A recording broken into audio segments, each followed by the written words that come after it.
Hello and welcome to The Build Up. This is the podcast for marketing in the construction industry.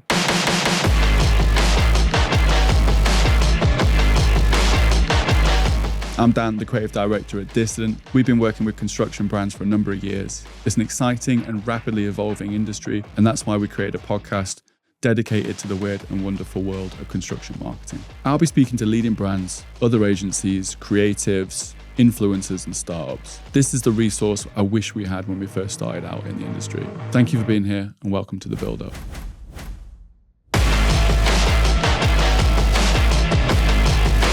Welcome to The Build Up. I am Dan, the creative director at Dissident. We are a social-first creative agency working with construction brands to create hard-hitting content and social media marketing. I can't believe I managed that. And I'm joined today by Lee Wilcox, Keelan. Pay attention, Lee fucking Wilcox from On the Tools. Hey, what is Wilcox, right? Yeah, Wilcox. Thank God for that. I do that every single time. As soon as I said Wilcox, I was like, I've got that wrong. No, it's right. I've just called you Lee forever. Yeah. Thank you so much for being on the podcast. Oh, mate, thanks for having me. Love the setup. Love it. It's a pleasure. I think this is the first build-up royalty that we've had, right, Key, on the podcast. Shit honestly. like that. Keelan, genuinely, I know he didn't want me to tell you this, but he's got a poster of you on his wall in his bedroom. The only human on the planet to have a poster of me. Honestly, no, don't say stuff like that because it builds up the build-up podcast too much. In this episode, there'll be a much better guest than me. But thanks for having me on. Appreciate it. It's been an absolute pleasure. Famously, co-founder of On the Tools. Everybody knows who On the Tools are. But what I would love for you to do is just give us a little introduction to yourself, a little bit of a history of kind of who you are, kind of how you came up to the point of creating On the Tools, perhaps, something like that. Yeah, so no one asked me the question of who I was before On the Tools. Interesting, that is. It's because I care. Yeah, it's because you care. Keelan asked me to ask. You know what it is? It's you, the storyteller in you. That is. It's the filmmaker in you. So before On the Tools, I was bumbling around from job to job mostly. So I left school not knowing what I wanted to do. So stayed in school in sixth form, failed miserably, got terrible grades, 2 E's and a U. Nice. But had a good time, right? Yeah. Look, sixth form, some of the best years of my life, I think. Just from, you just get to do so much shit, don't you? So loved that period. And then just really got into uni, failed miserably, left after a year. Went back to my mum and dad's with no notice and was like, I'm getting letters from the uni, like, they're going to kick me out. I need to come back home. My mum was like, no problem, but you got to go and get a job in the morning. So did that, got 2 jobs, one at the Belfry, which is a golf course in Tamworth. I was there. I got brutalised by the Belfry a couple of weekends ago. Oh, really? Yeah. Why? Just because it's such a hard course. Oh, you actually played it? Sorry, I thought you meant the venue. No. Yeah. What did you play? The Brab? Yes. Oh, it's really brutal. I was so hungover as well. Yeah. Anyway. And at the local service station, so just did that, and then just went from sort of job to job, trying to find out what I wanted to do. I tried plastering, I tried shop fitting, I did picture framing for a bit. I was a picture framer. I imagine that's quite obscure, isn't it? I wanted to. I've completely forgotten about this kind of fantasy of mine of retiring as a picture framer. Really? Because it looks at college, and at university. Genuinely, people used to pay me to frame because you can cut the mount board. And we had these manual. You'll know the sort of bezeled. You are the only person I've met that when I've said I used to be a picture framer has engaged with it in any way possible. Yeah. No, this whole episode is going to be about picture framing now. So when I was at college, for some reason, no one could grasp the maths of how you got the when you cut the frame, when you mark out the bit where you cut the frame. It's been a long time. No one could work out the maths. There was a special equation that you would have to be able to set out the center point and how big the picture is, and then therefore how big you should cut out the mount board without a machine. It was just all manual stuff. You had these special. So I bought this really fancy mount board cutter because I had 2 jobs in college, and people used to pay me to to cut their mounts, and then I would put their pictures in there. Mate, and then I've met a fellow picture framer. Love it. Talk about that is not something I thought was going to come out today. And then that was the end of my picture framing journey up until, and I'm saying like 65. I open a little framers in town and like just be dead old school and frame up people's like. I'll come. That'd be wicked, it's always going to be needed. Yeah. People Did you enjoy that job then? Well, so I was an apprentice there. I stayed there for a good couple of years. It was ran by a guy. It was a family ran guy called Ray Collister. Great guy, good ex-army. Birmingham name, yeah, he's a Scouser actually. Oh, was he? Yeah. But resided in Tamworth. He was ex-military, had been in the military all of his life, and then had learnt to do this in the military as he was leaving. I don't know what the story was there, but anyway, and set up in his garden, and I ended up just getting an apprenticeship there. And I stayed with him for a good couple of years. You know, it's one of those things I look back on.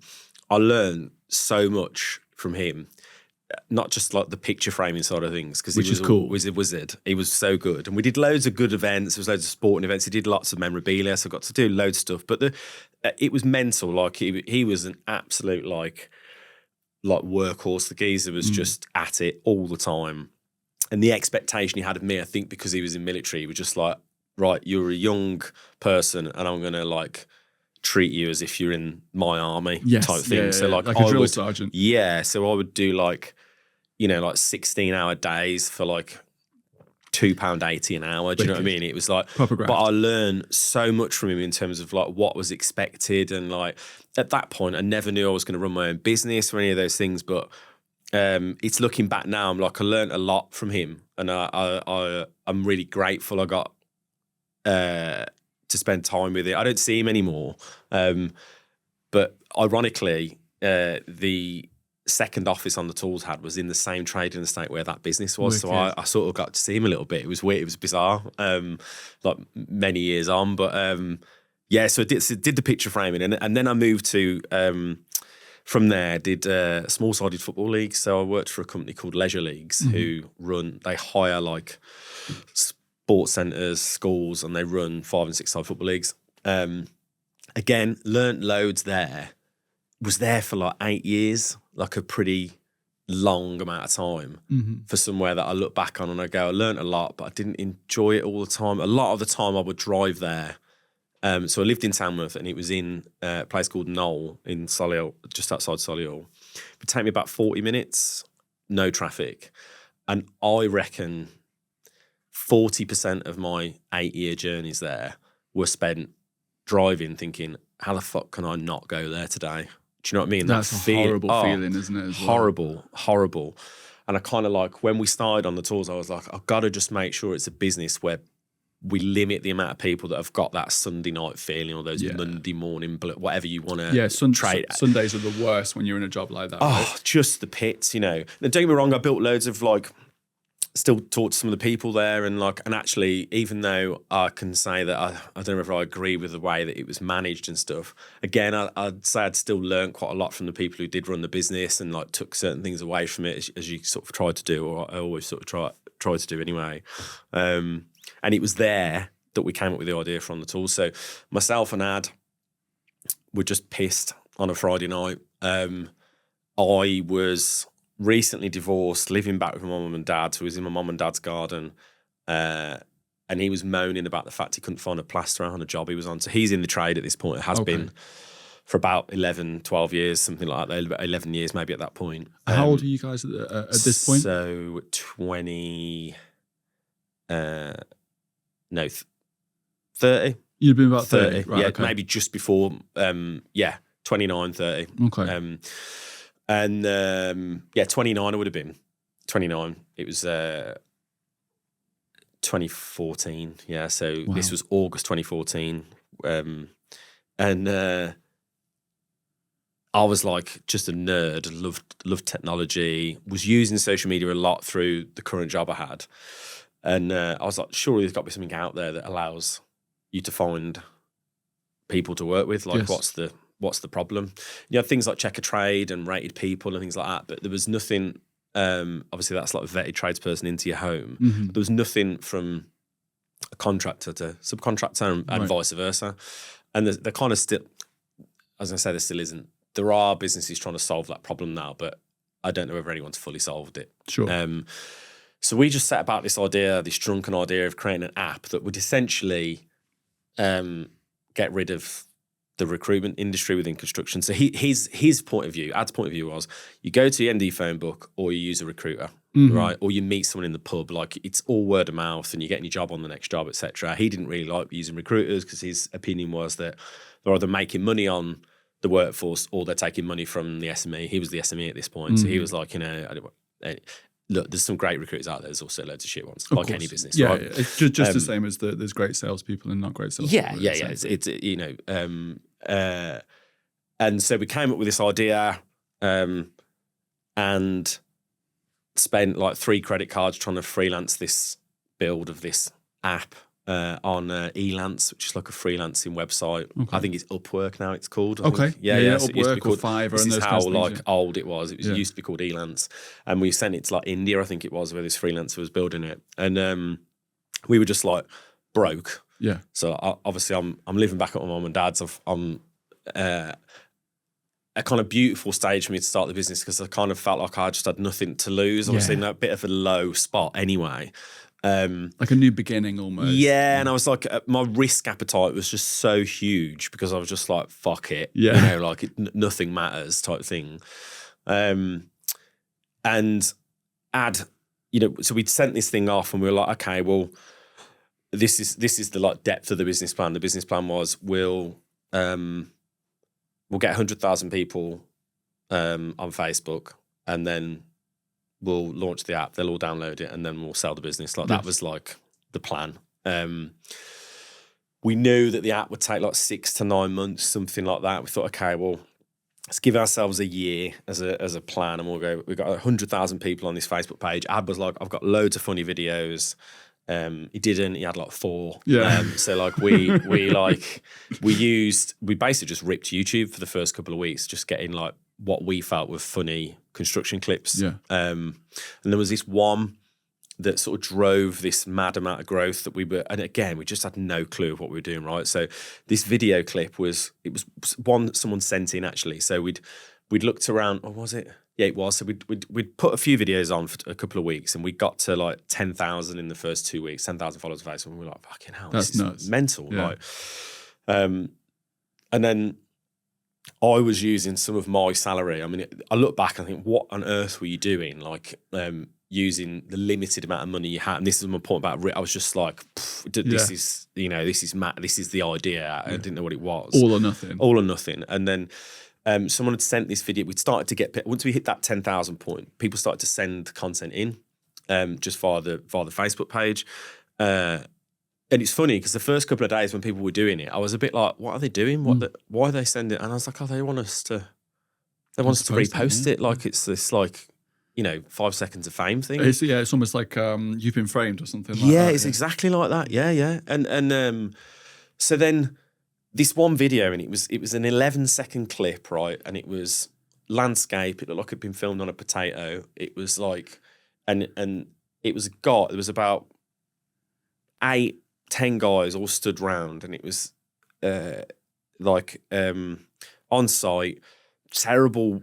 They'd had terrible weather, clearly. It was a brighter day. It was just this massive like mud bath basically, and they're all waiting round. And then this young lad, they go, go on then, and then he just runs up and just face plants into the mud, right? And it was funny, but the funny part was the laughter. Yes. You could hear it was that when you hear laughter on a video where it's like contagious, right? And it was just like first couple of seconds was him falling, and then there was like 6-7 seconds of like this really like contagious, like happy laughter that when you watch the video, it made you feel great, right? Everyone was in on it. There weren't this, so there was no bullying. There was no, do you know what I mean? It was just like a perfect little video. And I put 40 quid on a paid ad behind it. I didn't know it was a boost back then, boost the content. I think Facebook told me to do it. Do you want to boost this video? And it got like, from the 40 quid, it got like 14 million views, Jesus. Right? And we got like another 20,000 followers just off that video within like another week. And I was like, this is mental. Yeah. And then from there, that's when we just started getting like insane amounts of messages of people sending content. So we were getting like 200 messages a day, all video content. So I would just spend my life like coming home from work into my sad little room at my mum and dad's, like which for the first part was my daughter's, my like 3-year-old's daughter's bed. Yes. Like it was grim. I look back, I'm like, it made you that did. Like it was, and I would sit until about 1 a.m. because you watch 200 videos. Some of them are like 3 minutes long, some are 30 seconds, but it takes like an insane amount of time just to watch them. Yeah. And I would reply to every single person. And it just became my survival mode of like, okay, this is my purpose at the minute. Like, nothing else, it matters. You go to work and do that shit. And then you come home and do the proper bit. Full-time community manager, essentially. Yeah. And then after 3 months, we had 250,000 people following the page. Mad. It was wild. And those first big numbers that, like, you mentioned, like, so that film of the guy in the kind of mud bath and the guy laughing, and that generated huge growth. Like, what's going on in your head at that point? Are you thinking, great, this is a bigger step towards our end goal of getting enough people on here to then launch the app? Or are you thinking, I can do something else with this? No. So at this stage, we're just still so focused on the app. Like, no thought about trying to work with brands or any of that. It was just like, we built a website. There was one, like, very shortly after that 3-month period, we built just like a .com and then started driving traffic to that from social organically, which started to do. I remember the first month, it was December, and we had like Google ads on, and we made like $3,000, I think. Oh, wow. And I was like, whoa, this is the model. We're going to do this. And then January we made like 200 quid. And I was like, oh, okay, I don't know what I'm doing. Like, and we'd spent money trying to drive the traffic. Do you know what I mean? And that arbitrage just didn't work. And we were like, oh. And then the organic reach dropped at the start of that year. I remember it specifically and thinking, okay, well, this like link posting thing, that's probably not the right, maybe that's not the right thing to do. And the sort of change in the model, the first bit of revenue was actually about merch. Okay. So we were getting messages from people via the page around on the tools like hoodies and mugs and stuff like this. Yeah. So it was a brilliant business model. So you basically what we did was we posted on the you'd never do this now because it's like goes against every principle of like social media of just like essentially being a brand or a media brand or whatever and talking like a person. Yes. And it was basically like send us your funniest trade slogans. Yes. And so we just went through the comments and picked the ones with the most likes, and we picked the first, like the top 6 of different trades. And it was like a chippy one, a sparky one, a plumbing and all that. And I went on Google and found some like Google stock images, put them overlaid on some t-shirts and set up a Shopify store in like a day. Wicked. And then put this like flash sale on where we opened it for 24 hours and we did 800 quid's worth of sales. And then the next day I went into my job and was like, I'm leaving. Okay, yeah. And I think my mum and dad thought I was having a breakdown. Yeah. Because I'd gone from this, like, obviously just being in the mix. They knew sort of what was going on in terms of we had this Facebook page because that's what it was. It was just a Facebook page. And then I was like, yeah, we're going to start selling like hoodies and t-shirts. And I sent the first, me and my mum sent the first hoodies out in like black bin liners with brown masking tape with like handwritten addresses on because well, I just didn't think anyone was going to buy any of them. We did it because I was like, okay, well, we should do it. People are asking, and then that month we did 15 grand's worth of sales, and then that year we did 350 grand. So like from in merch, it was mental. Absolutely mental. Who's handling the distribution? That just you? Yeah, so this is where it was just so ridiculous. So the business became this like sweatshop. It was ridiculous. So we got a shitload of bin liners and sellotape. I was actually, because of this and for the podcast, and I was trying to think about some things. I was going back through some photos that I've got of me and Ad in the early phases, and we found a shop in Tamworth that would do the printing for us at like a rate that we could sort of keep up with. Mm-hmm. And they couldn't keep up. It was just like no one was going to keep up until we'd got someone quite big or we brought it in internally and dealt with it. And they offered us, because at this point there's no office, Ad's still on the tools. Mm-hmm. I'm working my notice period now at my job because I'm like, I can't afford to not have the money that I'm and they offered us to move in behind their shop into this, honestly, and I kid you not, it is about a third of the size of this room. And it's got, when we got in there, bright red painted walls, and it's got a safe, an old safe, honestly, half the size of this desk, about this high. Yeah. And me and Ab were like, yeah, we'll have it. Yeah. And so we started decorating it. We was in there for the weekend, like chipping away at all the walls, everything. We were like, how are we going to get this? We're going to have to take the door out to get this safe out, or we'll just use the safe as a desk and we'll just have that as our thing. A coffee table or something. Yeah. And then I don't know what, I think like a friend or someone sent me like an advert for an office space that was like much closer to home. Wasn't at the back of this shop, but was like a normal size room. You know, it was about the same size as this, and it was still crummy. I had like prison bars on the window, and it was, you know, but I was like, "What are we doing?" Like, you know, and we just said to them, "Like, we're going to give you the business, but we're not having that back room off you." And they were like, "Whatever." So we moved into this small place, and then they just kept coming in. It was just every post we put on, we were just doing it organic, no paid ad strategy. It was just organic. Every post we put on, we would sell like 20 hoodies, 25 hoodies, or like 15 mugs. And then, so I found a new, this shop in Tamworth were just like, look, we can't keep up with what you're doing here. We're not like set up for it. And they were doing like heat pressed stuff. So it was really slow. Like I found this guy over in Colville in Leicester who could do like direct to garment printing. Nice. Much speedier, much cheaper, blah, blah, blah. And I was like, boom, done. Penny Crayon. Dan from Penny Crayon, great guy, really worth helps out. So then we were using him. And then he was like, look, this is getting a lot now. Like, and he had loads of other clients. We were just meant to be this, you know, just a standard thing. So in the end, I was like, look, mate, I'll still put stuff through you. I was like, but where'd you get this machine from? Talk me through it, blah, blah, blah. And my mum and dad lent the business 10 grand for this printer, which at the time I was like, I knew they felt uncomfortable with it. Yeah. But equally, my mum was working for free in our house, just like, honestly, we'd get deliveries and we were trying to fold stuff up over the living room. It was mental. The whole thing was ridiculous. And then, so we got this printer, moved into this office. Ad then like 2 months later came on full time. He quit. He came off the tools to come on the tools. And then he dealt with content. He was the best person to do that because he was the person, he was the avatar that we were creating content for. And I was like, right, I'm going to work out how we get this into some kind of shape. And then the rest of that year, all we did was just like content in the day and then pack stuff overnight. Yeah. And like, they were like 16-hour days every day, like without fail. At Christmas, we were like 3 weeks behind on orders. Like it was such a terrible service. There was a co-op right next to where the office was, and we would queue up, honestly, and they would see us coming in, and I knew they were like, fuck, these guys again. Yeah. We'd have like 3 trolleys each full, trying to push them through the co-op into this post office queue.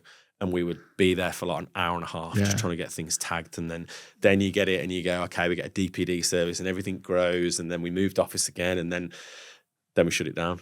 Right, yeah. Because we were like, we've got half the room, half of our new office is full of people that are creating content, and the other half is full of stock. Yeah. This bit over here makes about 10% margin. This is making like 60. What are we trying to? Are we trying to become a workwear brand? Yeah. No, we're trying to. This has turned into a media business. Like, so we ended up shutting it down, and which is, I look back and I'm like, I always look back fond on that like era of the business, because it was our first bit of money, and it was like exciting, and we didn't know what the hell we were doing, and but it just sort of the brand or the content sort of and the media outgrew this idea of selling merch. Right. And the only reason we did the merch was just to make some money. People asked us for it, and we're like, okay, well, let's try and do it. Yeah. Well, it's something you can pick up relatively straightforward and easy, can't you? Although the actual sounds like the actual the crux of doing merch, especially at scale, is obviously a lot more challenging than you originally like work out, because as soon as you don't think about distribution, you can handle 5 or 6 hoodies, can't you? Yeah. And which is, I imagine, what you were expecting. Honestly, there was some days where I always remember this, and I'd be at home with my mum and dad, and my mum was so bought in, bless her. I mean, she just like, without my mum and dad, the business would never have carried on, right? And I mean that from like the money they lent us, but also from the like the buying that I had family packing at Christmas and all that. So did our dad's wife worked for us and like all these different things. And like, I always remember we did like a Black Friday sale the one year, and I can't remember what we did. It was only something simple, like you get a free T-shirt with a hoodie that you buy because the T-shirts are dead cheap. And we were like, fine. And honestly, it was like all of us had the Shopify app, and it was just ping, ping, and you'd be like, oh my God, 80 quid. Oh my God, a 90 quid order. Oh my God, someone's just spent 150 quid. I mean, that one day, we turned it off. We shut the shop down because we'd done like, in a day, we did something like $4.5 grand worth of sales. And my mom, bless her, was going like, we're not going to be able to do it. We're not going to be able to do it. Like, we need to stop it. We need to turn the offer off. And we had to turn it off because we were like, this is like beyond what we wanted it to be. But it was just, it became like a big problem because, and then it all changed. Everything became paid and we didn't have the ability or the knowledge of how to do that or the money, you know, that whole like paid strategy. So, but for 2 years, really, we were a merch business really, and then we became a media business because we went on the blag and realised that we could probably create content for brands and make money doing it. So that was just like that was the next phase. That was the I think we sort of semi kind of skipped past that phase and come back to it a little bit. So there was the merch, and that was kind of like a period of time that you've kind of learned from, and it was all exciting, and that was how you initially utilized that massive audience that you'd grown. At what point did you like sort of transition, and what was the kind of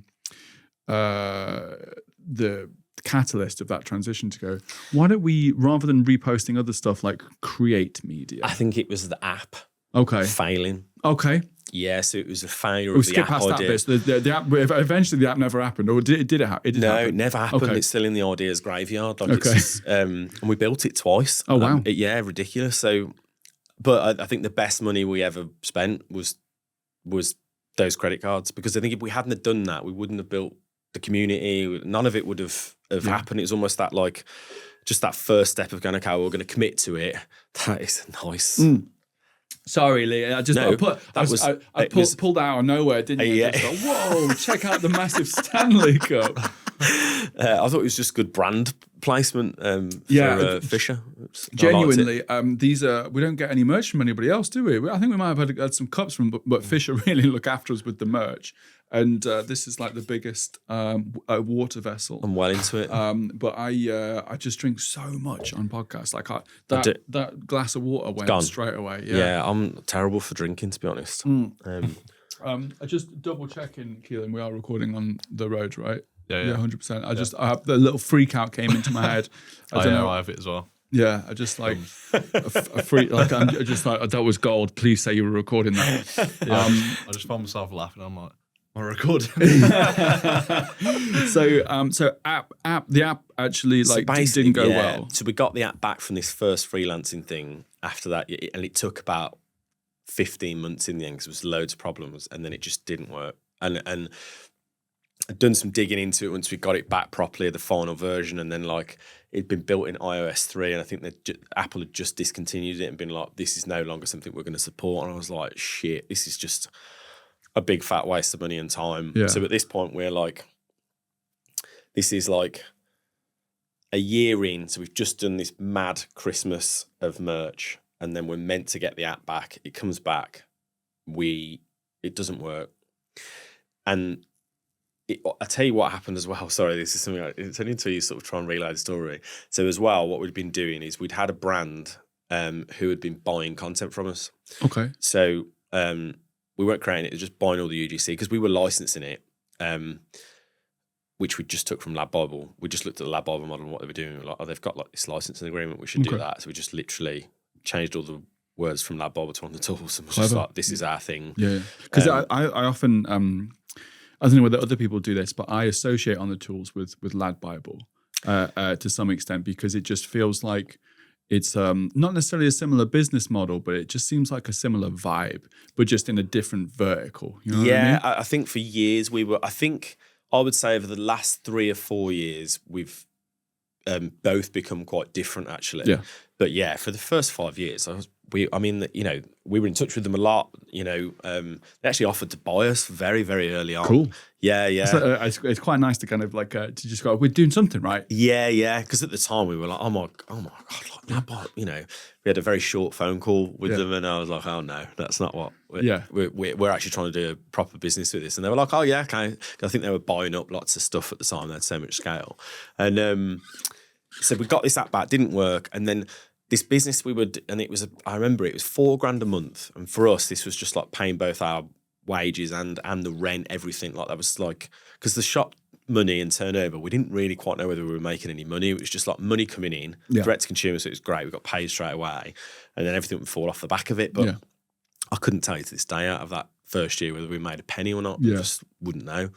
And that they pulled the can as well. So we got to March, the app didn't work. This brand had stopped paying. It was the only bit of revenue separate to the shop we had, and then all the organic stuff on the shop had started to sort of like weaken.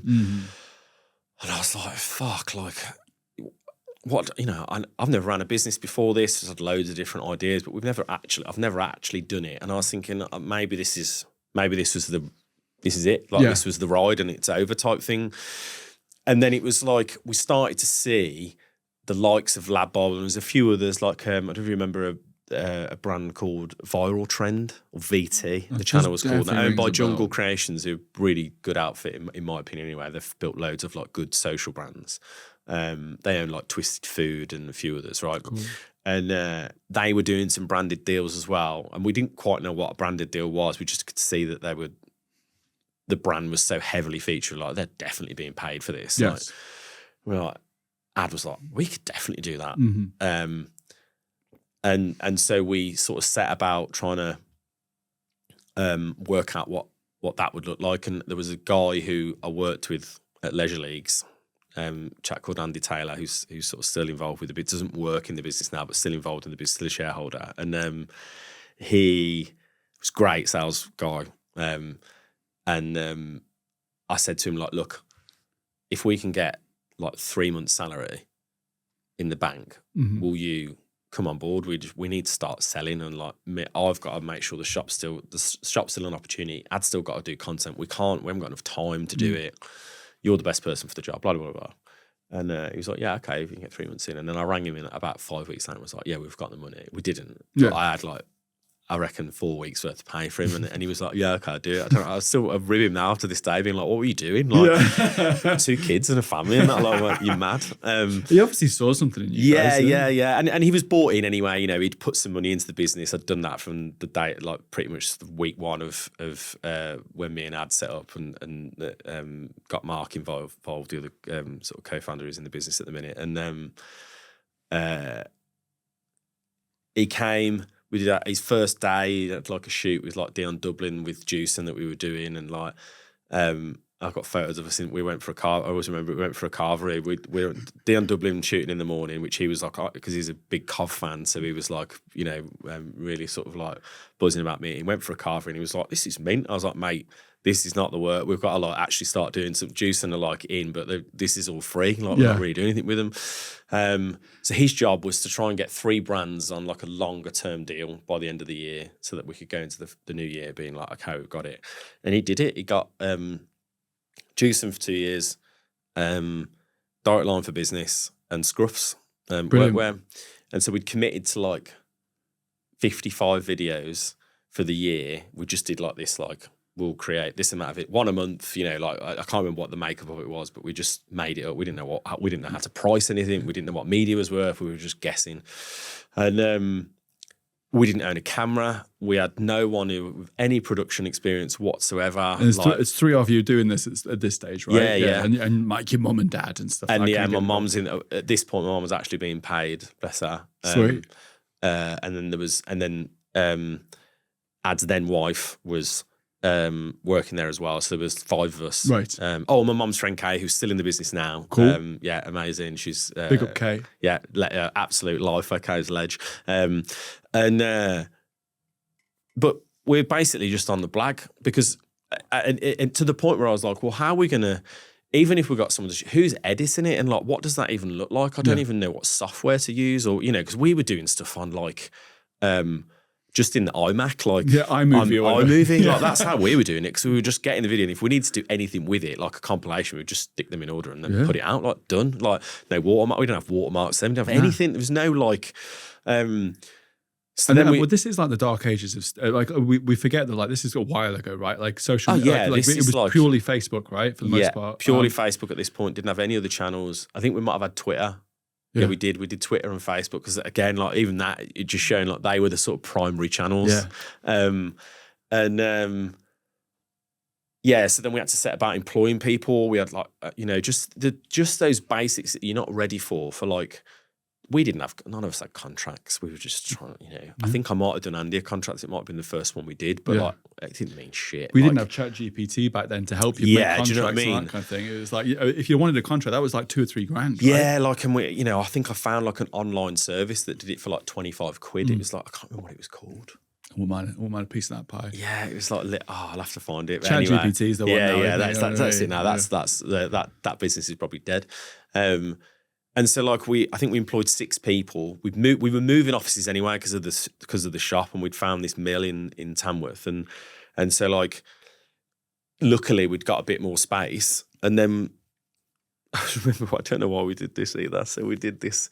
We moved into the new office in the October, and then we were like, right, we've got to like get people started by January, because that's when all the content's got to start going out. So we held this like weird like apprentice style interview I look back, I'm cringing now thinking about it, where it was like a group interview stage. We had about 30 people apply for like 4 or 5, I think it was 4 roles we had, and we got them to do like group activities and like just all this weird shit that if someone asked me to do that in an interview now, I'd be like, what are you on about? What's this? Like, I'm not jumping through hoops. And like that was a thing sort of back in it's a while ago now, but recruitment agencies were doing that to weed people out. So it was quite a trend to sort of like, rather than just be like, what I'm going to do is I'm going to get you to come to this event and you're going to show us these kinds of things. And it was just like a mass kind of like, it was like a whole weeding day. People out. I can't believe we did it. And we had this presentation where then had to like answer like 10 questions on it, and then the next part was like a creative session, so they'd had to have prepped something, because we were like, we just want creative people. That's basically what we're after, who can use camera.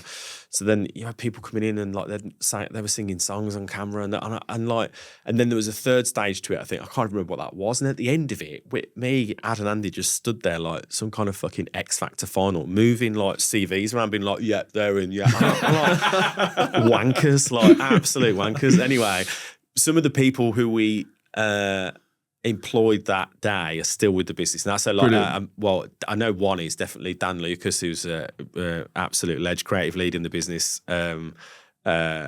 He was one of them.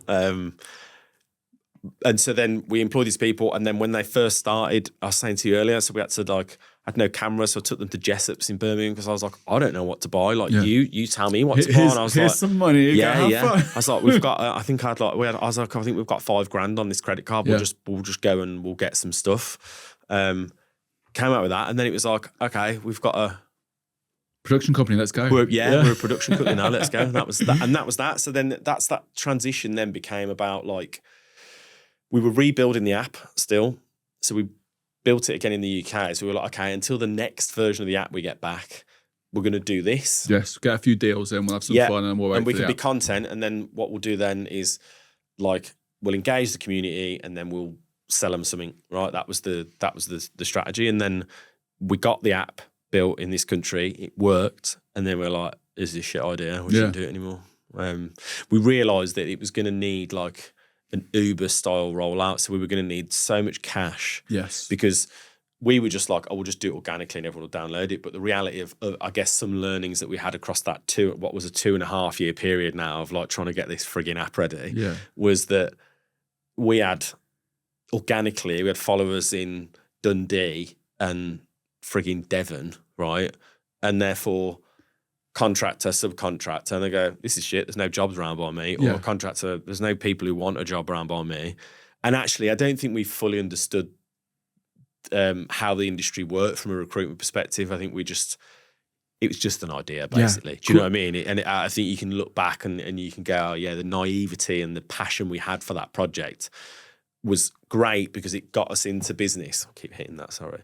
Got us into business, but it would have if we had launched it, it would have 1,000,000% failed. Yeah. And we would have gone out of business if that was our only thing.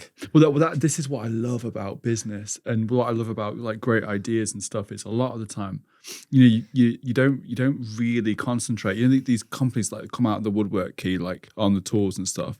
You don't think about like all the stuff that they've tried and tested and fucked around with and failed and stuff to get to the point where it's like, this is now like, you know, everyone knows about this. Yeah. It's a bit like these kind of like struggling artists that you think, you know, like people like Sabrina Carpenter or whoever that are just like come out of the woodwork and you think that this is their first go at it, you know, and they've managed to be successful. Like now they've probably been grafting and fucking up for ages. Think of like Central C, like the rapper, like his if you look at like historical like videos of him, he's so different, like his style and his flow, even the way he effect on it. You know, you see those stories about him when he was busking when he was 13 and then like he's sleeping on everyone's couch and all that, and then he just banged, didn't he, onto the scene through who's your manager at MTV now? Used to be on Radio 1 all the time. I know who you mean.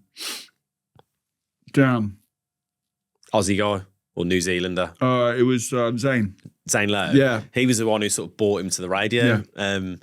And he was out of nowhere. Or like Arctic Monkeys, same thing. You know, where like they're just boom, they're here. Yeah. But yeah, they've been like knocking around for fucking ages, you know, and not getting it right, and you know, having the worst gigs ever. Like it's the same principle, isn't it? It's just. But the great thing is, you've been working on this. I guess not by accident because you meant to build it, but I imagine perhaps you didn't realize initially the benefits of building a huge audience would have in the fact that I can do anything. I can kind of do anything with this audience now. I've got a captive audience to do something with, right? Which is kind of the model of the sort of the influencer or the sort of the media kind of outlet to some extent of like build your audience and then sell them something, or build your audience and then create something for them or something like that. But you've always got to build the audience first. But you guys kind of did that. Yeah, anyway. Yeah. And I think it was and that's why I always say the app was the best thing we didn't do, right? Because so like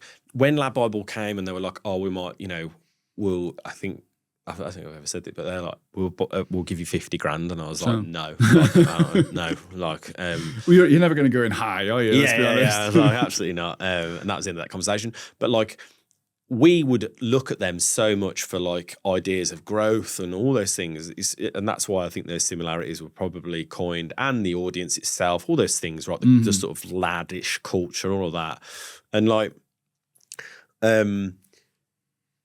we at one point we were like, oh, we should broaden out what On the Tools is. We should start focusing on sport, and we should do all these different, and like just turn it into like a male thing. But because of the app, we were like, no, we can't do that because we only want tradespeople. There's zero point in us having a bloke who's not in the trade or a woman who's not in the trade. It's pointless. Yeah. Like if they're not a tradesperson, then this is an empty venture. Yeah. But then we didn't even launch it. But that principle of going like, no, we have to be construction sort of kept us true to kept us in that niche. And I think I think without that app driving that decision, even though we never launched it, I think we could have become a real diluted version of what we are now, I guess, or what we're going to be. I don't know, you know. So it's an interesting sort of like failure, I guess. By not launching something, it kept us on track. Yes, which is what it's sort of they go against each other there, but it kind of makes sense. I guess. Absolutely, no, absolutely, yeah. I mean, there's those sort of situations where you go, well, we could continue down this route, and I kind of get the principle of just like blinkers on, let's just fucking make this happen, and not really thinking about all of the potential ways in which it wouldn't work, because you can do that forever and kind of get stuck and never make anything, right? You know, and not start. Yeah, exactly. Yeah. So I like that idea of just like, we've got this idea, let's go for it. We'll figure it out along the way. And along the way, you figured out that it potentially wouldn't be a particularly good idea, or at least not in the circumstances you had. I think if you had like some venture capital behind I think it would have been different. Yeah. And like, you know, it's the product should have been built in-house. We should have been developer founders, you know what I mean? Yes. For that idea. You know, freelancing it in another country was just wild. Like the chances, the likelihood of success by doing that model, and then even when it's built, having no tech stack, it's not even. Do you know what I mean? It's not even managed service in this country. Would have been a disaster, but we just didn't know what we didn't know. Do you know what I mean? You just go for it and then see what happens. You just sort, you know. And and then you know, I love, by the way, that we're about an hour in. We've got to question 2. Yeah, sorry, I've been talking too much. But it's a hell of a story, isn't it? You know, I mean, I don't know if you remember the first time, because I'm considerably older than Keelan. Say that again. Even though I'm considerably older than Keelan, even though he looks a lot older than me. But I remember the first time I saw On the Tools, and I wasn't the owner of Dissident. I was probably. Because when did On the Tools like kind of officially kind of blow up on Facebook? Like, well, we started August 2014, and I would say by like really by early 2015, Q1 2015, maybe halfway through that, we were really like packing a punch in terms of views we were getting. Yeah. We hit that million mark, and I think the September of 2015. So then I don't know. It's difficult because I was sort of in it, so I was like, but it was really interesting because when we would like, I don't know. If I ever met a tradesperson, I'd always like under the radar, I'd be like, "Oh, right, have you ever?" Oh, in fact, it wouldn't usually be me, but if no one had ever got to it, I'd be like, "Have you ever heard of On the Tools?" And they'd be like, "Yeah" or "No." Yeah. And if they said yes, I was always just like, "I can't fucking believe it." Yeah, like it just blew my mind that other people. I remember I saw someone wearing an On the Tools hoodie once. That they'd obviously bought. Yeah. And I nearly chased them down the road because I just wanted to be like, I did that. Well, not even that I did it, just like, no way, like, you know what On the Tools is? Like, what, you know, why did you basically start doing some market research in the street? Do you know what I mean? But it's always an interesting thing. You kind of like, I don't think we understood the size of what was being built, I guess, to a certain extent. We were just so focused on like, on this app, focused on this fucking app that was a disaster. Do you know what I mean? Were you aware of On the Tools' success and reach away outside of the trades as well? Because it's people outside of the trades knew what On the Tools was. Yeah, it was a weird one because we always sort of felt we were just, I guess, through like friends or whatever who weren't in the trade who would see the content, but also just from the amount of views we were getting, we were like, well, there's no way that, you know, we'd done a bit of work of like, okay, how many tradespeople are there? You know, we'd done a bit of like TAM and, you know, all for the app.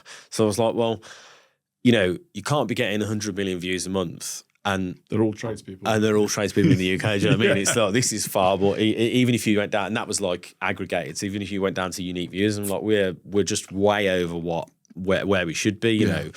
And actually, for the first couple of years, it was a bit of a hindrance because when people were, you would say, oh, we get X amount of views, and the challenge back with the brand would be, well, is there loads of wastage then? And like, do you know what I mean? So, and because we couldn't articulate, we didn't have the data, we didn't have the understanding of how to like position that, or at least have some answers of what, you know, where that data was and what, you know, the unique viewers versus, you know, all those different things. So for the first couple of years, we almost avoided a little bit because we thought, I don't want to get into muddy water. Just we're on the tools and we talk to tradespeople and that's that. But inevitably, as the business grew and actually as the industry grew as a whole, both from a construction perspective with content, but also just social media into construction, you got to face those challenges and work out what, you know, who you are and what you're doing and what the value is that you drive and all those different things. It was fun, you know, because I was aware of On the Tools because my mates, who are almost all of my friendship group are tradespeople. Same, and I was the only one that went into sort of like a fancy career of like, you know, arty kind of stuff. I should have been a plumber, but it just never happened. I ended up going to art school. And I always sort of joke around about this kind of, I don't joke around about it. It's you see the similarities between creatives and tradespeople all the time. I think it's the same side of the brain, it's the same areas of the brain that are using the same tools. It's just sort of done in a different way. And when you put tradespeople and creatives into a room, most of the time, you can just see like they just look like the same people. They've probably got a bit of ADHD. They're probably very hyper focused. They're really creative and problem solving. And you've just literally described Adam Barry. Is that like, right? Yeah. So like he's in the trade for 12 years, comes over into the sort of like creative industry and looks like he's been doing it forever. Hyper focused, gets well obsessed with stuff. Brilliant problem solver. Very very creative. But was a shop fitter. Yeah. Not using any of those skills in that vein or in this vein necessarily, but different obviously output. it was different output. Just yeah. literally Really, different really output. interesting. Yeah, I love it and I find it fascinating. And I didn't know until we started working in the construction industry that, I was having these conversations with these people that I thought I'd have nothing in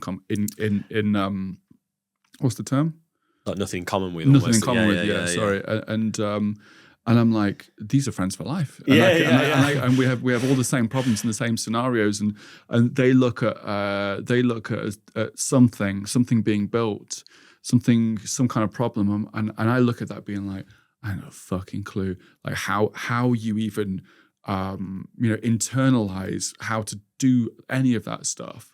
But I can appreciate it, and they'll do exactly the same from our point of view. They'll look at all the cameras that we're using and all these different things and all the terminology, and they're like, "Fuck knows," but it's the same principles. It's just a different output. But when like putting business aside a second for like this kind of like national / global reach of On the Tools.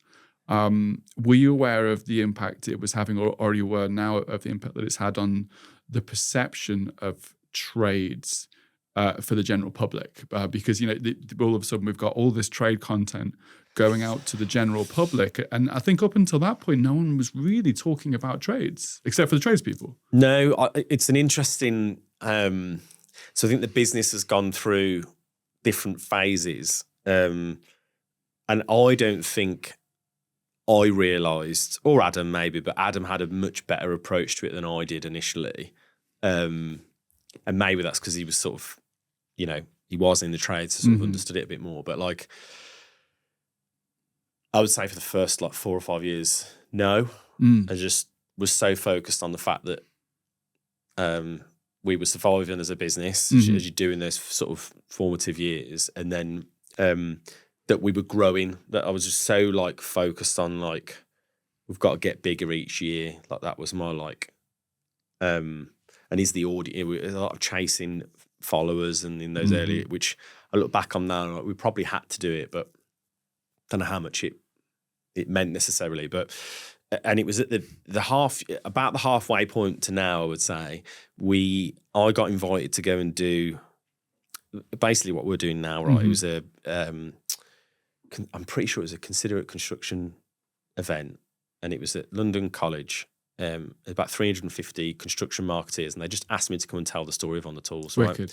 So I've got presentation up, got like all these photos on about me. I've got so much content of me and Ad and like Andy and Mark in the first year. I could honestly build out a 2-hour film easy with all these different things. Right? We could put that together for you. That'd be so good, mate. I do think about this, about like what, when I'm gone out of the business, I wonder what I've got to look back on and and how that's captured. But there's so many photos and all that. Anyway, I'm mixing it with like videos of what we put on the channels and all this. Tried to make it entertaining because I always think these things can be a bit boring. I wasn't there to like educate anyone. So some funny clips in there, some funny photos, told a story about, how we nearly went out of business and the app didn't work and all these things. And then it went down really well. And then at the end of it, there was a Q&A and I got absolutely battered on it. So like I felt like an MP answering questions on. So there was just a queue of people being like, why have your videos got no diversity in them? Do you realise the health and safety impact you're having on the industry, the negative impact? There was loads of stuff. There's no women in construction. There's no women in your videos. Like it's a massive problem. All these different things. Blindsided you basically. Mate, I was answering them being like, fucking get me out of here. Like what is going on? It went on for about 15 minutes. I remember thinking like, I was looking over thinking like, someone get me off. Like I was on my own.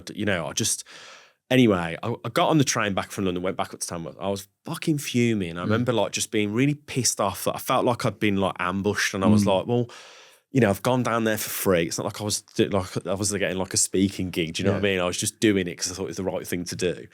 And I rang Adam and I was like bitching to him and that. And then we had this in the office at Faisley in the Mill. We had it was like a table like this, but probably twice the length, and we called it the Hogwarts area. It was where everyone would have lunch. It was like where we'd have company meetings. It was just this thing, and he was sat at Hogwarts and he had a brew ready, and I sat down, and he was like, "I think they're right," and I was like, "Oh," and he's like, "You're whinging about it." He's like, "But I think I can't remember what the figure was at that point, but he was like, we've got these millions of people that are following the channel." He said, and like, what are we doing it for? Like, how are we helping them? We're not helping them at all. We're essentially just monetizing them. All we do is, okay, we might entertain them. Yes. He's like, but beyond entertainment, really, we're just trying to get as many brand deals as possible to make money. He's like, I think they're right. He said, I think we need to be like thinking about like why are we doing it? Like, what's the sort of, and at that point, neither of us knew about vision or mission or purpose or like, this was just like his sort of like, that's what he was articulating, maybe not with those words, but he was like, what's the point? Why are we doing it? How are we going to help them? And he was, I remember his words were like, we've probably got a responsibility to do something. Yeah. And so we sort of like, that's where there's a real change in the business there. There's a massive change in terms of the content we created.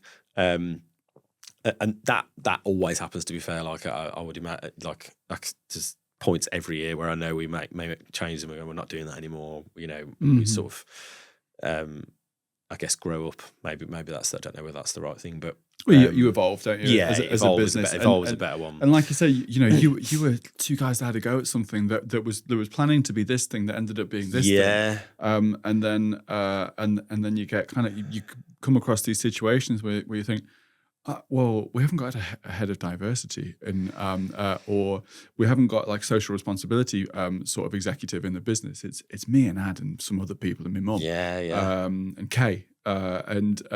Like no one told us that we needed to do this kind of thing, and we were kind of you're just utilizing kind of what you've got. And it takes situations like that for you to sort of go, oh yeah, maybe we should maybe we should think about this kind of stuff. And I do think it transformed the business in terms of like what we do now. What we invest into, and it took us a while to get there. Don't get me wrong; it's not like it was an overnight. Suddenly, with this great business that was doing everything for good, it's not that at all. It took us, I reckon, 2 years to really sort of understand. Maybe longer, because we actually went down the route of building other communities that were not in the trade, as like a growth part for the business, and it kind of worked for a bit, and then it really didn't work, and we had to strip everything back again. And but yeah, I would say over the last 3. Yeah, I think it took us 2 years to get in shape with it. It takes much longer than you think it does. You can think, okay, well, we'll have purpose now. And actually, that's just a really stupid way of like trying to imagine why you might do something. Do you know what I mean? It really took a long time. And, other people coming into the business and influencing that, people leaving the business and influencing that as well. Do you know what I mean? You sort of go through all these different stages as you sort of growing and retracting as well. We've gone through that, where we've grown and then we've had to go like, half the company needs to be made redundant, and you go through all these different weird shit things that you don't expect to go through. Do you know what I mean? But I think that for me was a real. It's a point I always remember. It's a point in the story of On the Tools that I can always tell quite vividly, and I can, when I'm talking to you, I'm like, I know we're sat at the other end of the table. I know where we were. Do you know what I mean? There's just little bits where you're like, I'll always remember it. Well, that's the kind of stuff that would keep me up at night. Those kinds of like those situations where they make you so upset and angry, and also at the same time you're like, actually, like, you're right. Like, sometimes the hardest bits are admitting that you're fucking wrong, isn't it? Do you know what I mean? Those growth bits where you're like, and it makes you feel so uncomfortable, and like, but also at the same time, you're like, how dare you make me feel that way? And because I, if I'd intentionally done all that stuff, I'd be like, yeah, fair enough. But you're just coming at it from a place of naivety of just like, I didn't know. I was just. I remember thinking, I don't own construction. Yeah. Like, this isn't my gig. But you sort of have to go like, yeah, but we probably have got responsibility. Yeah. But I mean, I didn't really experience any of that. With my with my understanding of On the Tools and how I approached On the Tools, not being in the trade, being a creative. At the time, I was probably 25 when it blew up. I was early on in my career doing okay. My mates were sort of like, again, probably 25, 26, 27 sort of year old tradies and stuff like that. And I had never really considered the construction industry as being, first of all, anything to do with media, entertaining at all. And what I loved about On the Tools was it kind of like opened up the trades to the masses of like, this is what the trades can be like. Obviously, like it's sensationalized and it's funny and it's great, but no one was talking about the trades back then, and no one was being, the trades felt insular to just the trades. Well, it's a big old niche, right? I always say this, that we kind of landed lucky in the sense that it's like a big industry, but it's still very focused in terms of who we, create for, or who, all of those different things, and who we represent, I guess, as a business and as a brand. But really, if you look at it back then, it was like the media in this industry was like print. That was it. Okay, there was some like news websites, but like social sort of brought all those people that were knocking around in the industry to some kind of home, is the way we've always like thought about it, and been like, we sort of allowed them all to aggregate and send us content and all that. And obviously that's evolved into where we're at now, where actually, I believe there'll be creators that completely surpass the size of On the Tools. And in terms of like views and followers and all those things, whether they will from a commercial or business side, all those things. But well, look at there will be a Mr. Beast of the construction industry, I guess is my point. Who will be able to sell their own products, steal their own things, and there'll be multiple of those as well. Yeah. But it's fascinating. I mean, we finally got to that. I feel like we've got to the end of the story of On the Tools. And now we're where we are. Maybe, So what is On the Tools now? Like if you could put On the Tools into some sort of category or several categories and kind of explain what On the Tools is at present and who it's for, like how would you articulate that? Do you think? So I would say we're an insights and media business. We try to create the best social media content in construction to improve the lives of every tradesperson in the UK. So that's our purpose. Like we focus on social media, we focus on construction content, and the reason we do it is because we want the output and our profits to be able to support the trade. I think we landed in so many different places when we were trying to think about, well, why are we doing it? And the app finally got like, okay, that's been part. We've really focused on the community. Who is the community? Well, do we care about the white collar side of it? A little bit, but actually it's the real boots on the ground. It's the labour side of the workforce that we're really like representing here, and actually who we feel aren't represented well. Sure. Both from all rungs, right? Whether that's employment, pay, like pensions, access to just normal shit that people get in employment, mental health support, tool theft, all these things that we cover now. Like, we want to scale the business through insight and media to be able to build something that tradespeople rely on. Is ultimately where our end game is. I think that in 10 years' time, we'll be a completely different business again. I'd argue we might not even be a media business anymore, but really let's see where that goes. So it's almost like if I could reiterate that in perhaps potentially simpler terms, like there's a part of the business that needs to make money, and that's through brands and advertising and utilizing your huge audience essentially. And then there's like perhaps a part of the brand that's kind of almost on the opposite sort of spectrum, which is doing I guess you would call that social engagement, like doing stuff that actually benefits the audience as a whole. Because there's benefits to both. Not only your conscience, you're helping other people, but also it's really good for the brand. It's really good for the brands that work with the brand.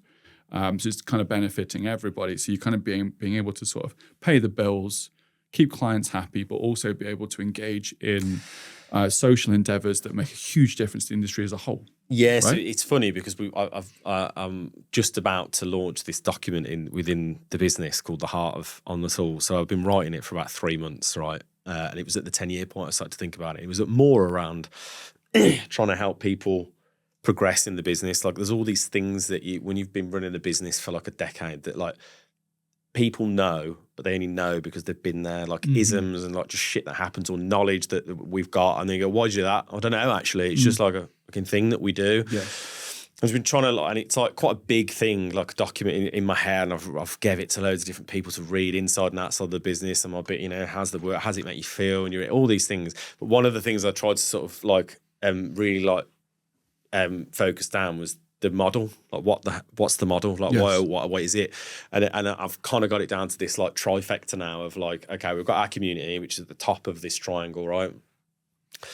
That is the bit that we have to look after. So we create content, we serve them with information, we empower them with campaigns like the Lost City, and we grab as much information off them as possible to understand what the hell's going on with them and in the industry, all those things.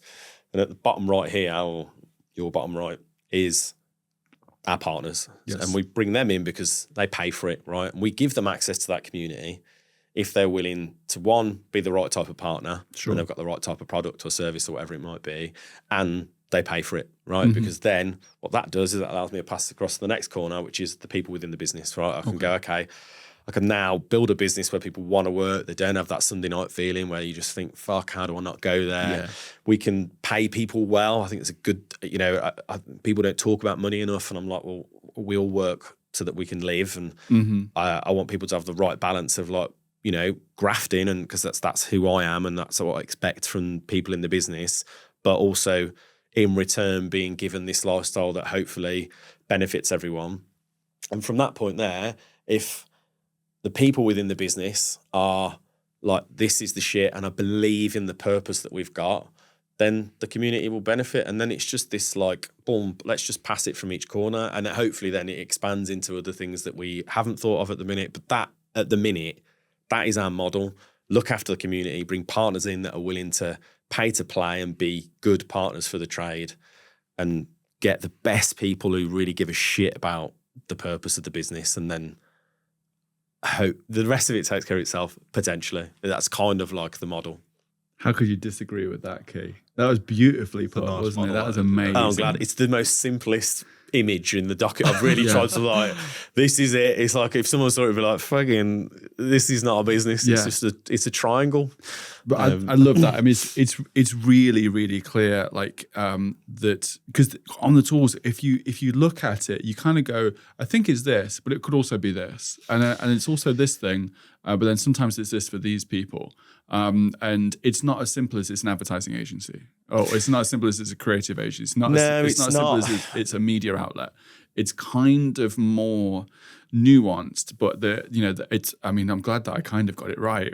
You did. I missed one element, which was it needs to be a really good place to work. But I think that I'd like to think that a lot of the times that's a given, but a lot of the times it's not thought about enough. Thankfully, like we think about it as much as possible, because I've been in those situations, especially as a creative. You can either land a really good job or a fucking horrible job. And I bet you at points we've been horrible. I'd almost guarantee it. Certainly at the points where we were really scaling, we just turned into a shit show. It was like the culture went in a different direction.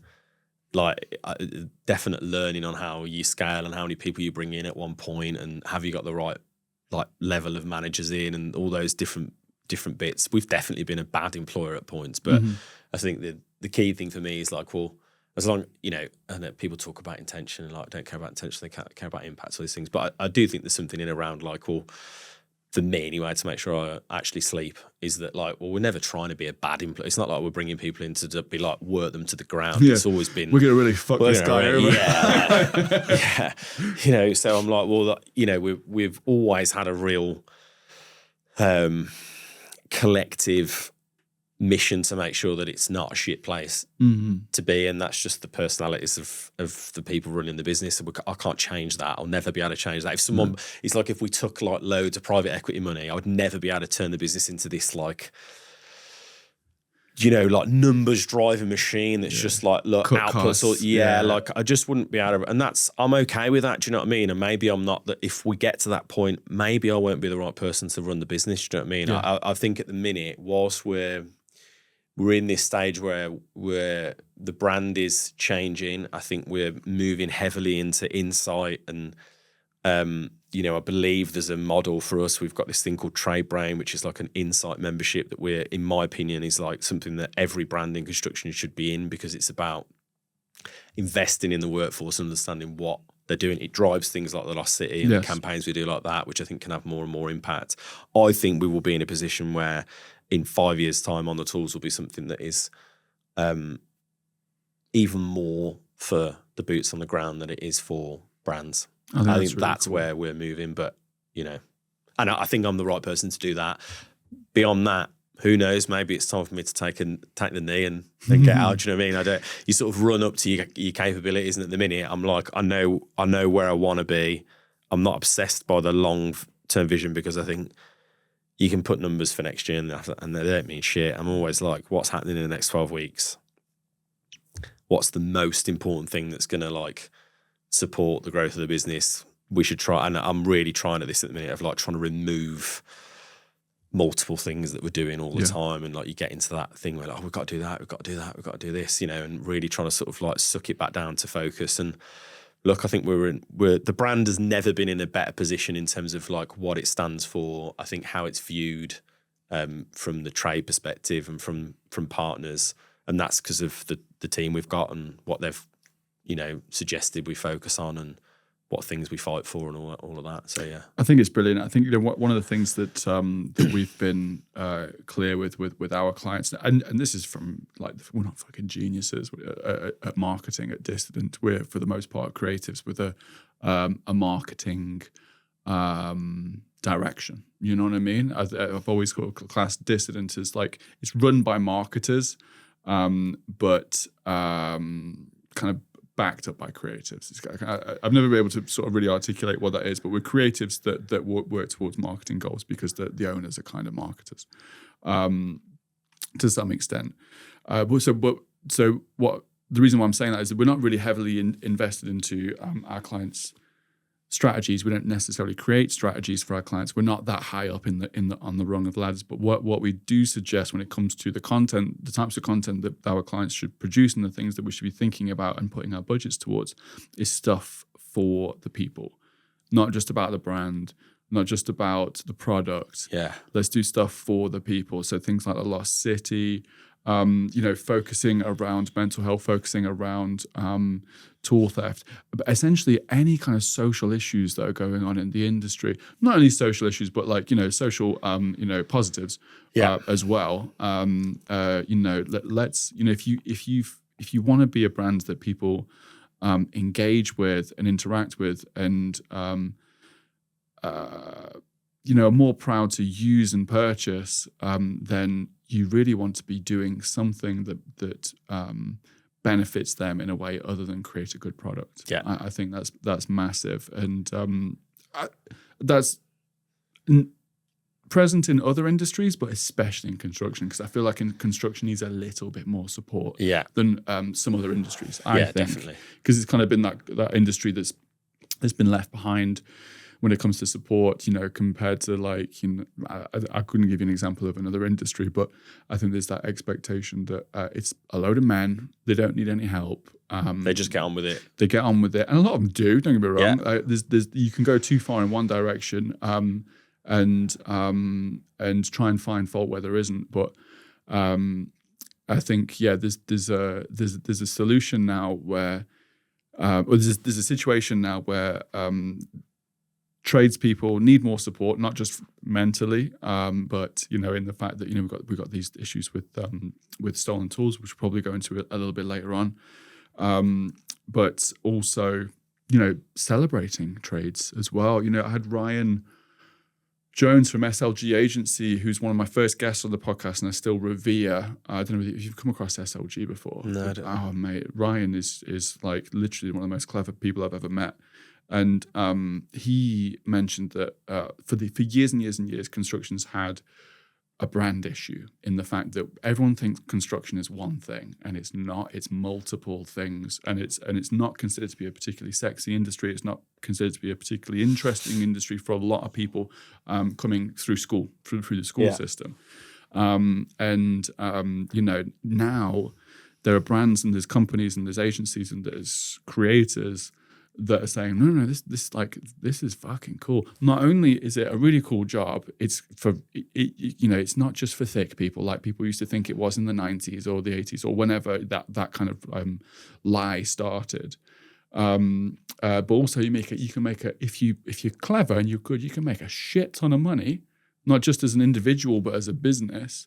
There's loads and loads of benefits to construction. So it's not just about focusing on like the problems that the construction's going through, but also like really like highlighting how cool of an industry it is. Yeah, like one of the problems is that it's not positioned in the right way. No. Like and hasn't been for, well, I think forever. Probably forever. Yeah. It's like the army went through that, didn't they? Like 15. You remember like the whole like media campaign that went on for years around joining the army because it was just deemed as somewhere shit to be. But like they transformed the intake.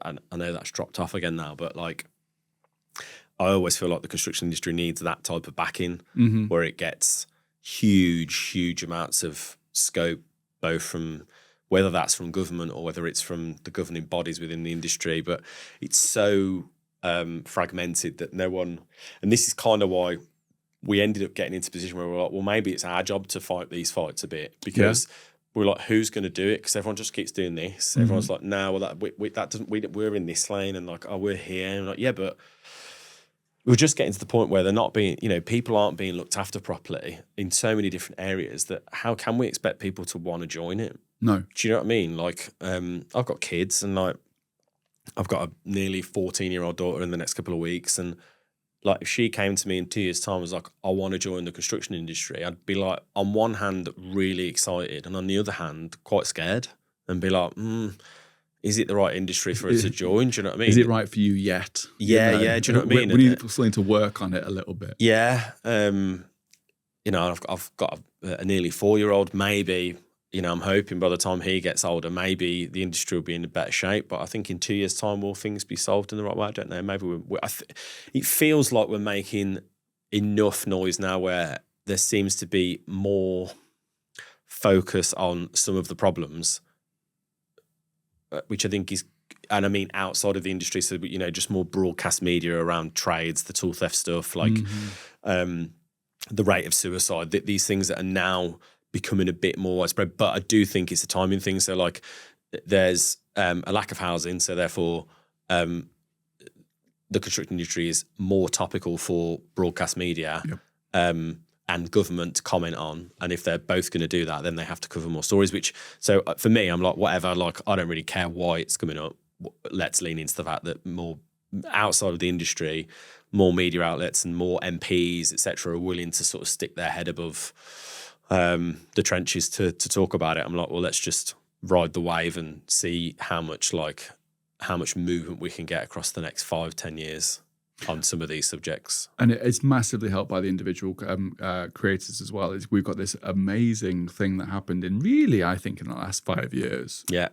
Say less, man. No, yeah. It feels like it's sort of really like snapped, hasn't it? Yeah. All of a sudden we've got these like, you know, I always, you have to use the word influencer because it's easier. I don't know whether everybody likes that term necessarily. Yeah, but we've termed it as creator now internally, but often you then have to default, but like, basically they're like influencers. Go, oh, okay, yeah. Okay. To their faces, I call them creators. To brand, you call them influencers. Yeah. To like I don't know, some like 55-year-old kind of like director of sales. I'm like, they're influencers. It's just easy for me to say that.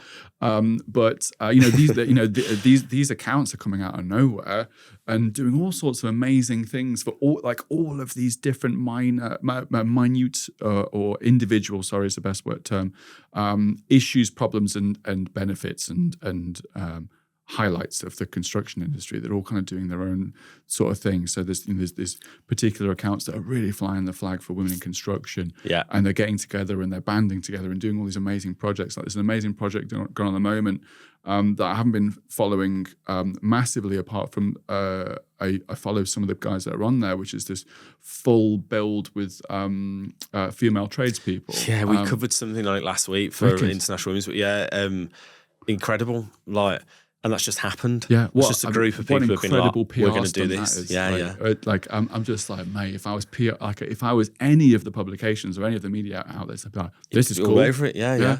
This is cool.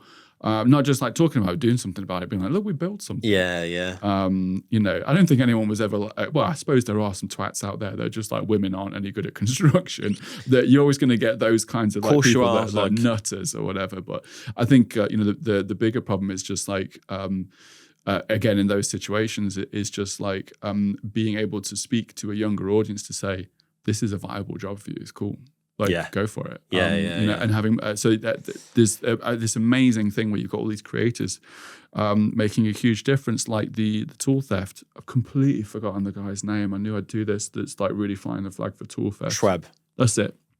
What's the Instagram handle for him? The gas expert. That's it. And he's on fucking news. You know what I mean? Like all the time. Like wicked. I mean, and like respectfully, and I mean this in the most complimentary way possible to him. It's just the bloke. And what I mean by that is, look how much impact one person can have. Like, and he will say this himself. It's just an ordinary guy who's pissed off enough about something that he's going to make a change. Now, he'll call himself ordinary. He's not. He's extraordinary. Like in all accounts. The geezer's a pilot as well. And his work is just incredible. I don't know if you've seen his work, but some of his work is mentally built. There's a particular one. He's got like a Hogwarts boiler. Yeah, honestly, you go through his account. And he's flown. The reason he learned to fly was because he got flew out by someone because his work was so good. It was only like domestically, and then he was like, I want to learn to fly. He's a great guy, really interesting guy. But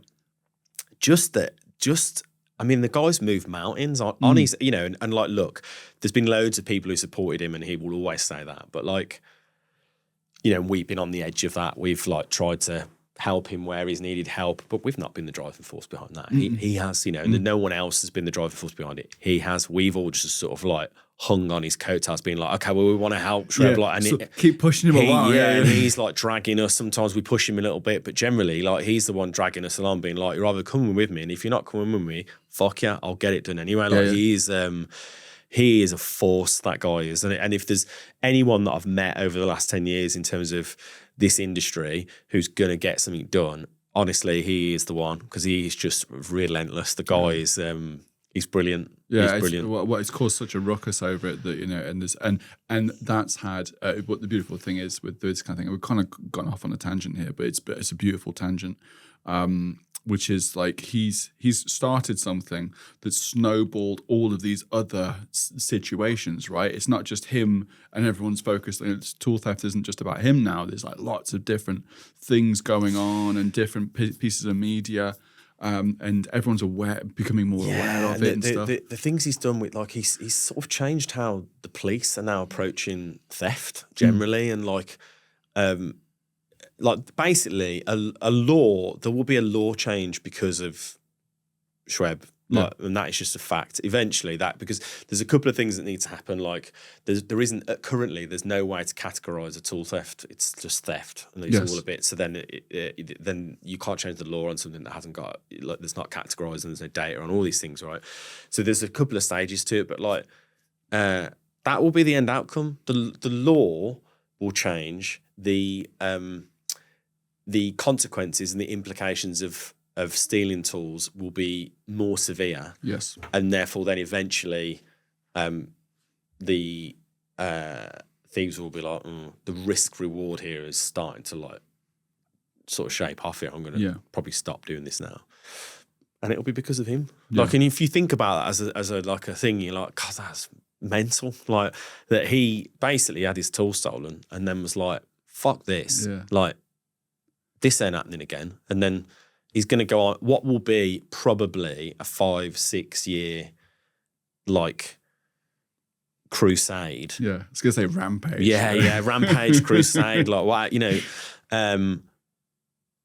and he'll get it done. Yeah. And I just think it's incredible, like and you'll vouch for this, and I say this to people a lot, but like, you know, through the years of running the business, the industry is full of the most incredible people, like incredible, and I mean from a talent, from a loyalty perspective, from a kindness perspective, all these different things. Like, there's not many industries like it, and yet they're all shit on.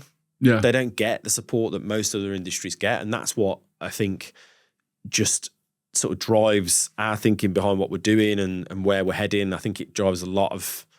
It's why people stay in the industry once they're in it. You know, don't get me wrong. I know there's a lot of people leaving, but I do think it's the camaraderie in the industry is incredible. And you know, I just love being in it. I love it. We you know, I tell this story quite a lot, but not necessarily on the podcast. Like, you know, we like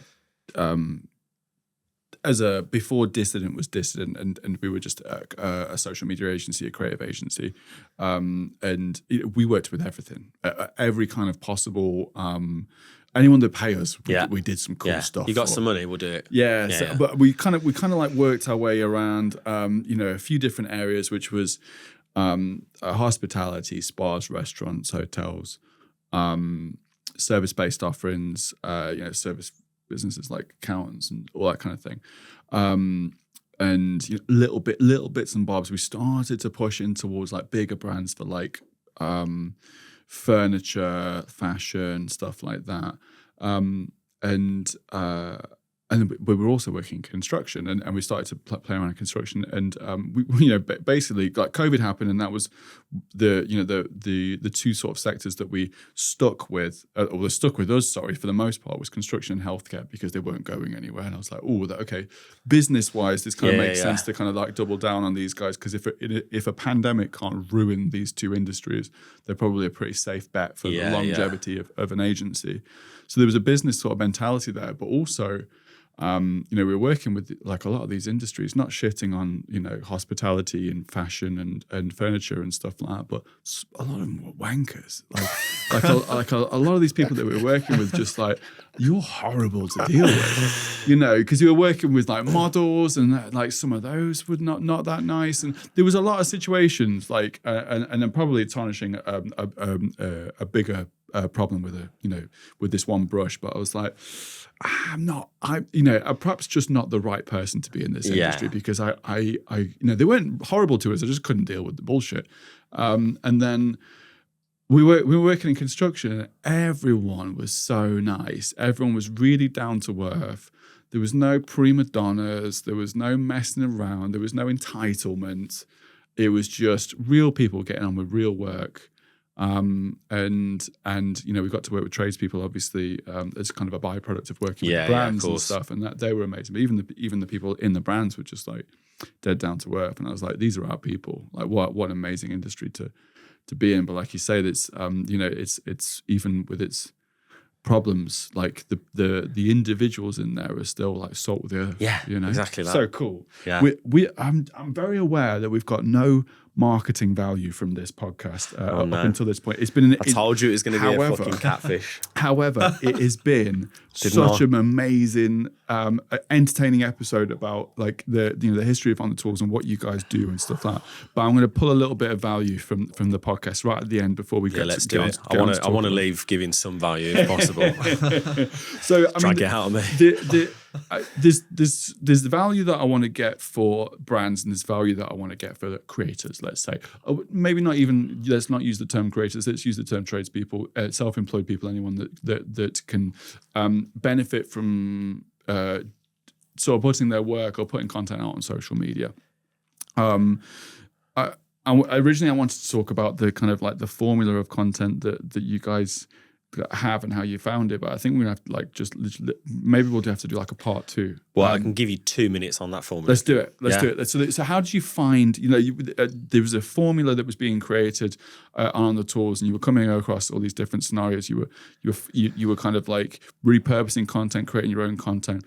Like, how did you go, oh, this works? I think we've just come to the realization that the formula is there's no formula. Cool. Right. So there are just lots of different tactics that some stay around for ages and some don't. Yes. Or, you know, and so there's tactics we've been using from the very beginning. So like, you know, the 3-second rule for us has never gone away. And that, you know, what's that? It's just like an opening hook. But it was always something we termed like 3-second rule. I think it was driven by the fact that Facebook tracked by the first 3 seconds, I think. And that's why we, you know, that 3-second rule thing. And like, now, you know, you might change it to the 5-second rule. You might, but basically the opening hook, from a social perspective, whether it's paid, whether it's organic, like if you want it to be engaged with, you've got to think about that that tactic.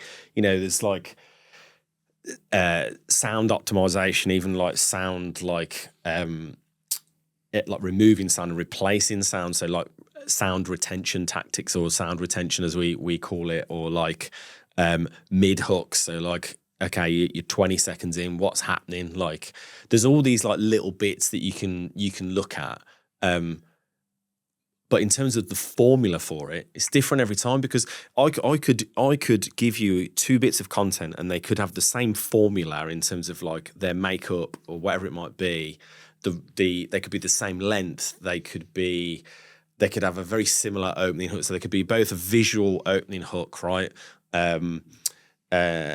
They then could have like a really very similar midway hook. They could have the same track from like a sound perspective or overlay. They could have the same style of captions or subtitles, whatever. They could have the same caption, right? And they'll fucking perform differently. Yeah.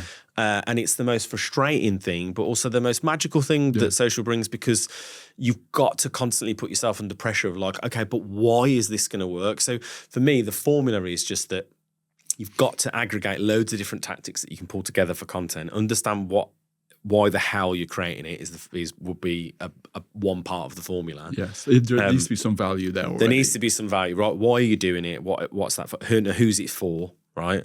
But beyond that, I'm like, it's a bunch of tactics that you try and pull together based on what it is that you're creating. And then you've got to accept the fact that those tactics will change. Like if you get to the point where you're like, okay, we've got it, we've got our bit, then tomorrow you will create content that won't work. Yeah. Like we have the only thing we've got like that's been consistent for a while now is that we have a daily content meeting. So in the bit, there's no content that gets put out on any of the channels, whether it's organic or original program, as we call it, or branded, that doesn't go through this meeting, because there's a thing around, like we went through a patch where and looking back on it is how we now term it, is that we just got too far away from the content. So you sort of like, and I mean this as like owners or founders or whatever, and I don't know how you scale that. I don't know, you know, Ad's basically got a team of people in this meeting that are collectively trying to get to a point where they all understand each other in the same way, and that they can essentially review content if one of them wasn't there, right? Mm-hmm. So you're trying to like build out this team who really know what's happening, because you can give a formula to people or like some tactics, right? But if you do that and you move away from it, it will all like change, and the performance will change, everything will. And so this thing around, there's this like, if you don't know how to solve it, you're too far away from it, right? Yes. So as a manager or as someone who's running that area of the business, if you can't quite work out what the hell's going wrong, it's probably because you've been a bit far away from it for too long. So but with content now, we've just gone back to this like model where we're like, okay, it sometimes causes some bottlenecks, but it doesn't half like weed out having poor performance on content where you don't get the second chance on it. Because the problem is with content is that all the hard work goes up front. Yes. And then you click a button, it goes out. And that's where you get your performance. It's like, and that's where everything's rewarded in that area, right? But once it's gone, it's gone. Like, okay, you can take it down. But if there's a client involved, you're in a world where it's like, we've got to reshoot, or we've got to do something again, or whatever it might be. And it's expensive. And then they're like, oh, do they know what they're doing? All these things. So all the work, you're far better off taking a bit more time on things and really understanding that you've given it your best shot than you are being like, okay, it's ready, and not really getting into, you know, these videos are watched and they are critiqued every 10 seconds, being like, okay, well, what's happening now? I think it's fell off. it can just be a personal opinion of like, I'm bored. Yeah. And like, and generally, if the people in there, if one or two of them are like, I'm lost, it's like, oh, that retention's gone. It's going to fail there. So, and it might not. But like, if you feel like that before it's gone out, change it. Yeah. Do you know what I mean? Like, really sort of like criticize the work you pull together. 'Cause I think too often what will happen is people create content and the job's not creating it. Yeah. The job's not done once you've pulled it all together. The job is like watching it and then trying to create something from that point that you're like, yeah, I've done as much as I can do with everything I've got and all the tactics and all the skill sets we've got in the business and all of those things. And then, you know what, sometimes you still post it and it will fail. Do you know what I mean? Like, but that's part of it. And so my value for anyone listening is like, don't become too obsessed about having some like perfect formula for your business. You can have a style of content. I think that's great. Yes. But content to content based on what it's for, which platform it's going on, how long it is, all these different things. Like, just try and build a skill set of like spotting where it hasn't worked. Test and then evaluate. and then replaying that back in and like watch the content. Yeah. Don't just like have really good sign-off processes where people can like and build a culture within your marketing teams or your content teams where people are like, it's absolutely fine if someone's like, I think this is shit. Mm-hmm. It's not. I don't think you're shit. Mm-hmm. I think what we've ended up creating is not right, and it's okay that people go, I think this is shit, or this is not as good as we should be putting it. Whatever the words are. Yes. People sometimes just be like, oh, someone's just said I'm shit. I'm not. It's nothing to do with it. We've got to get into a culture where it's like, do we think this is going to be the best performance we can get out of it? Because if it's not, then we should all be able to go like, oh man, yes, this is fucking not what we thought it was going to be. Damn, like, how do we? And then get into the world where it's like very quickly where everyone's back on the same page being like, okay, we could do this, we could do that, or have we got any other shots of that? Or do you know what I mean? I think sometimes there's so much focus on like people not being able to like say things because everyone's going to get a little bit upset. I'm like, and don't get me wrong, our business has still got all of that in it. Yeah. And I'm trying to like slowly eradicate like personal. It's like it's that thing of like creatives and again I bring it back to the tradespeople at the same time, craftspeople, whatever. We've got egos and they're delicate, and we want to make something. You know, really. I mean, I don't know a lot of creatives that want to make something and then never show someone and never get gratification from it. Yes, I do know some people like that. It's rare though, right? Yeah, really, we are creating something so that like because back in the day when we were kids, our parents didn't give us enough attention or didn't give us enough fucking praise, and now we're desperately trying to get deep psychology, isn't there? Oh mate, I That's another episode. If you have a conversation with my coach, he'll go through all this stuff with you. He's like, your parents weren't proud of you enough, so now that you've got to make like thousands and thousands of people think you're really clever,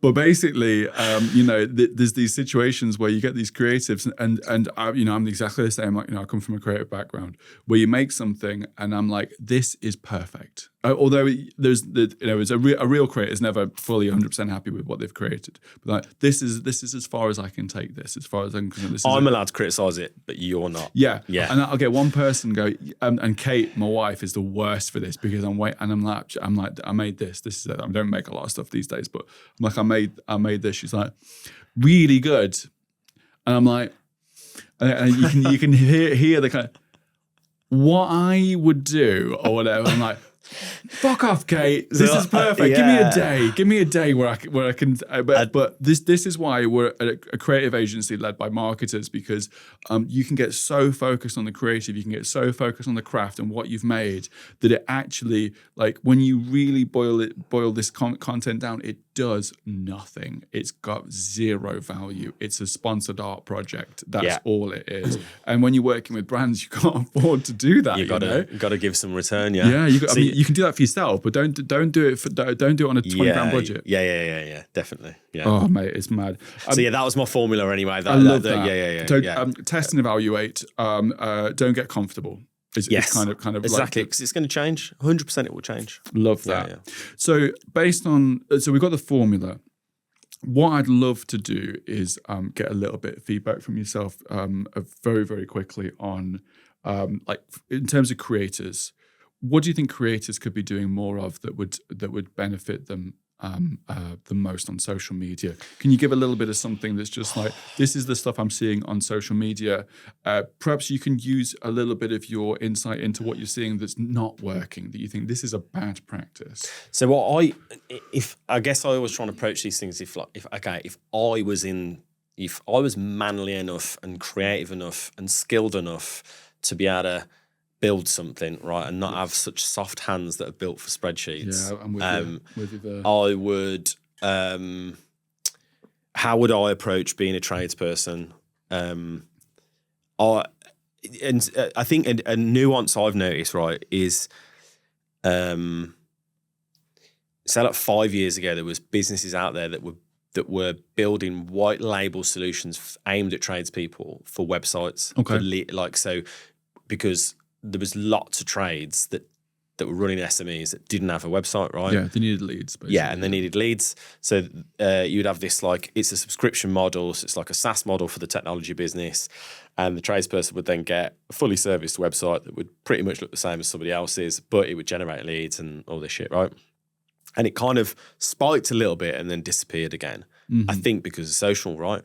And then now I see it that it's almost like a tradesperson's Instagram or TikTok account has replaced websites. Yes. In the sense that if you're not creating content of the work you're doing, then your validity as being a trusted tradesperson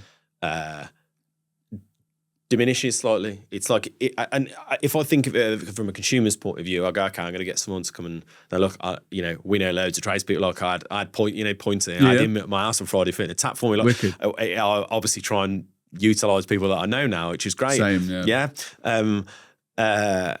I did pay him. It wasn't free. I want to make that point. I'm not grabbing favours in it, but I'd much prefer to use people that I know than I don't, right? Are you just on a side note, are you the kind of person like me that would rather not get mates rates because you want to support them, but also at the same time you want it to be done quickly? Yeah. So I was like this weird exchange at the end. Me and Paul, I was like pointing, what do you want? I said, are you sure? Because they want to give you mates rates. Of course they did. And I kind of don't want to pay mates rates. And he doesn't live close by me, but I've been chatting to anyway, you digress. So if I was faced with two accounts that I'd found, and that's how I'd found, which is the likelihood now that if I wasn't in the profession I'm in, but I was the same personality type, I would shopping around. I would be on social looking at content, right? Yes. And I'd go, okay, they look good. I go, who's local? All this, right? And if I was faced with someone who had some content that I could see their work and someone who hadn't, I would go with that person who has, like 100%, right? It's why Amazon reviews has driven their business into just this stratosphere, is because people are sheep, and we try and get some form of like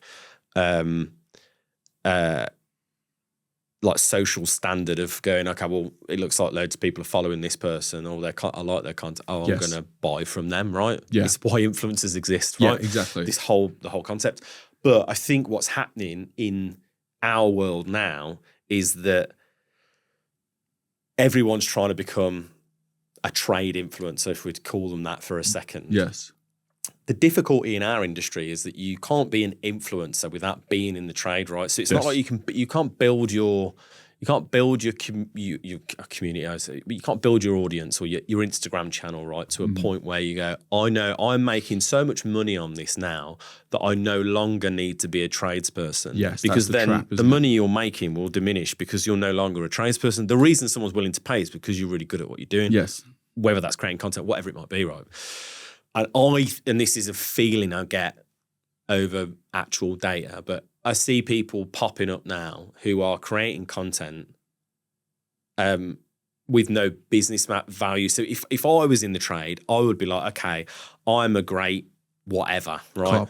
Carpenter. Yeah. I'm a chippy, right? And I go, I would start by growing my business. Yes. So I would be creating content to get more leads. As opposed to brand deals. Not brand deals. Mm-hmm. Because I think what happens is that you can go too early. And I think one of the benefits we had as a business was because we were so focused on this fucking app that we never did, right? This failure. This happy accident. We kind of didn't do brand deals.